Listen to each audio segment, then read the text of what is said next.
ने भारत की धरती से बहुत स्पष्ट रूप से कहा कि बगराम एयरबेस अफगानिस्तान का है और ये अमेरिका को वापस नहीं मिलने वाला है। ये बात अफगानिस्तान के तालिबान की सरकार ने स्पष्ट कर दी है। और ये जो हमले जो पाकिस्तान ने अफगानिस्तान में किए, एयर स्ट्राइक्स कंडक्ट की, उसके रिस्पांस में जो तालिबान ने जाहिर है कि बड़ी कार्रवाइयां की हैं। और जैसा कि राजीव जी आपने बताया कि जो 58 ऐसे जो लोग हैं पाकिस्तान में, जो सैनिक हैं, वो उसमें हताहत हुए हैं, मारे गए हैं।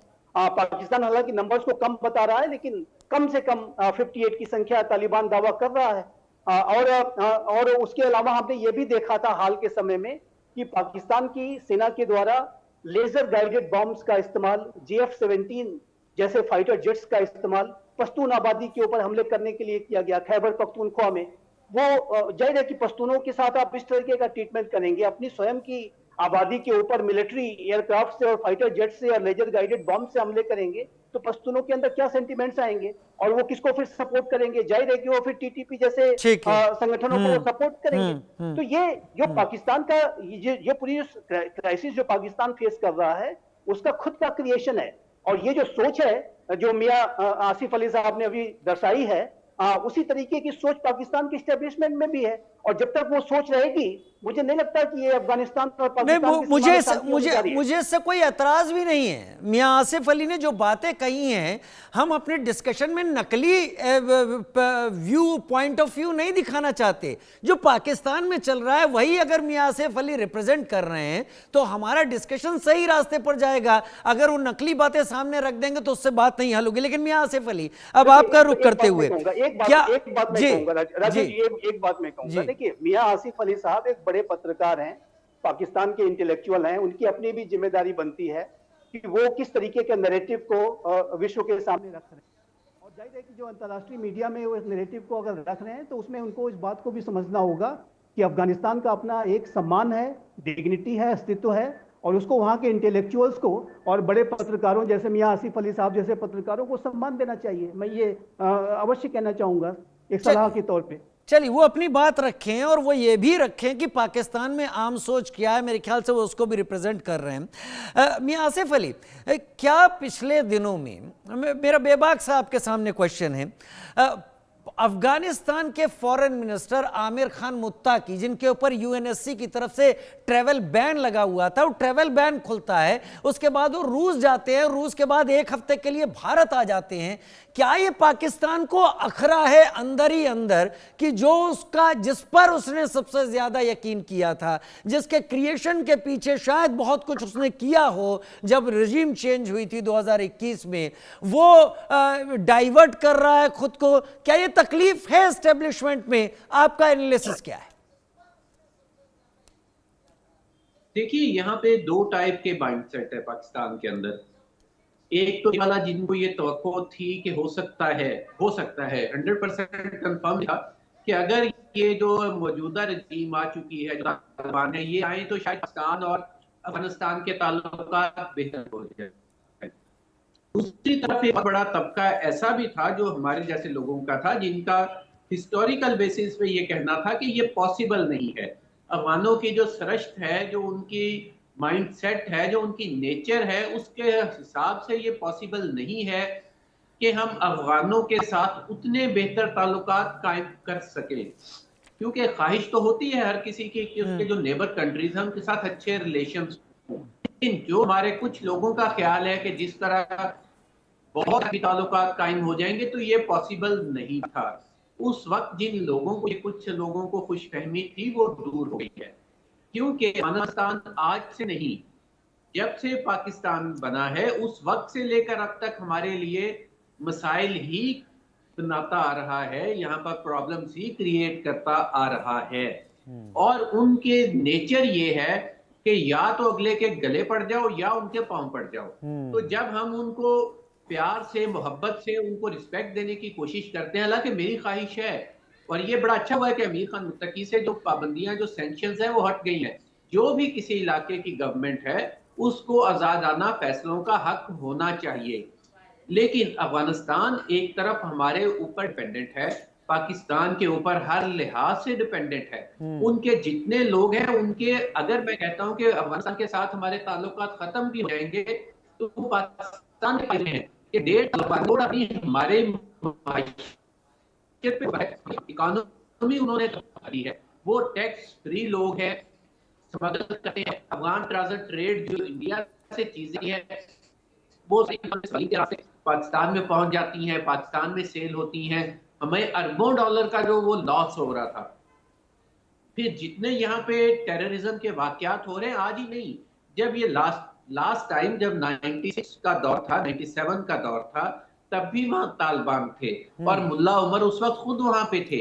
लेकिन तब भी जो पाकिस्तान के मिलिटेंट्स हैं उनके कैंप्स वहां पे थे, लश्कर ए झंगवी के कैंप्स वहां पे थे और बहुत बड़ा इनकी कोशिश के बावजूद पाकिस्तान के हवाले नहीं किया था। तो ये इतना आसान मामला नहीं है जिसको ये समझा जाता है कि पाकिस्तान में कोई दोस्त हुकूमत आ गई तो पाकिस्तान में बड़ी सिचुएशन होती।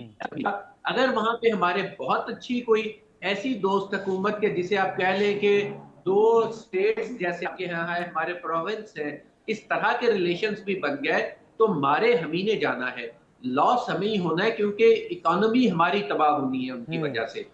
इसलिए अब गवर्नमेंट को ये फैसला करना और ये कर लिया गया है जो दुरुस्त फैसला है कि इस तरह हालात दुरुस्त नहीं होंगे। उनको ला के उनको पैरासाइट बना के पाकिस्तान के ऊपर मुसल्लत नहीं करना चाहिए। और हमारा मुल्क है एज ए नेबर कंट्री, जिस तरह बाकी ममालिक के साथ डील किया जाता है इनके साथ भी डील करना चाहिए। जो फैसिलिटेशन जो हम उन्हें दे सकते हैं वो देनी चाहिए, लेकिन एक्स्ट्रा ऑर्डिनरी जाके उनको अपने ऊपर सवार नहीं करना चाहिए। जी, एक्स्ट्रा ऑर्डिनरी देकर जाकर उन्हें सवार नहीं करना चाहिए। लेकिन मियां आसिफ अली, एक चीज़ बताइए, ये ग्वादर से लेकर और ये ऊपर क्वेटा के आगे तक के जो KPK तक का इलाका है, नॉर्थ वेस्ट फ्रंटियर प्रोविंस से पूरा, जहाँ से फ्रंटियर गांधी आया करते थे, खान अब्दुल गफ्फार खान, ये पूरा एरिया जो है ये अब पूरा सुलगने लगा है। पाकिस्तान आर्मी बलूचिस्तान में भी बहुत कई बार मार खा रही है। जहरी की बात हो, खुजदार की बात हो, नुश्की की बात हो, या फिर ग्वादर की तरफ हम आगे बढ़े, मकरान, लसबेला, ये कई इलाके ऐसे हैं जहां पर दिन में तो पाकिस्तान आर्मी ठीक है लेकिन रात में बैरक्स में ही रहती है, ज़्यादा बेहतर समझती है। अब एक और बॉर्डर सुलग गया है जो सबसे ज़्यादा यकीन का था आपका। एक परेशानी नहीं खड़ी हो गई है पाकिस्तान आर्मी के लिए कि वो कब तक इस बॉर्डर पर अलग अलग महाज खोलती रहेगी और उलझी रहेगी? देखिए, मेरे ख्याल में ये कोई ऐसा इशू नहीं है। आर्मी का काम ही डिफेंस करना और लड़ना होता है। आर्मी को बैठ के पालने के लिए कभी भी नहीं बनाया जाता कि वो बैठे रहें और उनके ऊपर इन्वेस्टमेंट गवर्नमेंट करती रहे। जहां पे भी इंसर्जेंसी होगी, जहां मसाइल होंगे, उसको आर्मी ने ही जाके डील करना है। बाकी केपी की बात है तो शायद आपके नॉलेज में ये बात होगी या नहीं है, तो मैं रिमाइंड करवा देता हूं कि जब पाकिस्तान बना था तो उस वक्त जो मौजूदा नॉर्थ वेस्ट फ्रंटियर इसको पंजाब से अलग करके 1901 में बनाया गया था। वो बेसिकली पंजाबी हिंद को एरिया था और उसके अंदर जो सीएम बता रहा है हमेशा वहां से पंजाबी हिंद को बोलने वाला बनता रहा है। ये तो जब वहां से अफगानी आए तो फिर वहां पे जो पश्तून डोमिनेंसी हुई है, पश्तूनों की जो अक्सरियत हुई है वो बाद में हुई है। वो एरियाज स्पेसिफिकली खुसूसन बिलखुसूस वो पंजाबी एरियाज थे और अफगानों का उनको क्लेम करना बनता नहीं। इवन पेशावर जो है, पेशावर जिसे कहते हैं, वो पंजाबी स्पीकिंग इलाका था। वहां पे वो वहां से उनका ताल्लुक था और पिछले दिनों में इंटरव्यू भी देख रहा था कि जब उन्होंने कहा कि मेरे वालिद हिंदी पंजाबी बोलते थे, तो अब पेशावर सिटी के अंदर जो ओल्ड है वहां पे अब भी हिंद को पंजाबी मेजोरिटी है। तो इसलिए हमें वो बुरा नहीं लगने लग गया। दूसरी बात यह है कि 1947 में ये भी एक बड़ा इशू था कि वो कहते थे कि जो ये नॉर्थ वेस्ट फ्रंटियर प्रोविंस है WFP, ये माशी तौर पे सरवाइव करने की पोजीशन में नहीं है।